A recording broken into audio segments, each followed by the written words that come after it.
Welcome to Kenton Teaches. Enjoy the video. Open Audacity and load the audio file you want to edit. Open the track dropdown and confirm the project rate is 44/100 Hz. Select Effect from the top menu to reveal audio tools.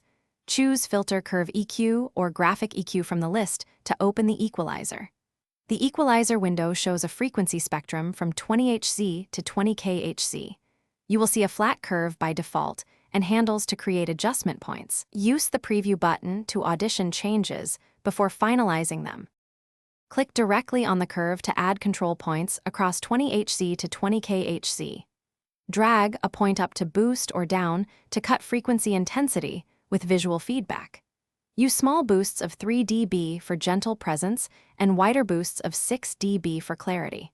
For problem resonances, use narrow, sharp cuts and up to 12 dB reductions if necessary. Sweep mid-range frequencies around 100 Hz to 3 kHz to identify harsh or muddy areas.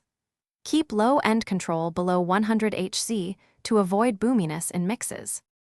Always use the preview button to compare before and after you make changes.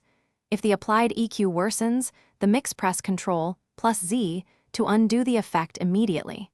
After a successful adjustment, click OK to commit the equalization to the track. Use the Manage or Preset menu to save your custom curve for future projects. Consider exporting a short test clip to check the EQ on different playback systems and speakers. Double-check levels after EQ to avoid clipping and unwanted gain increases.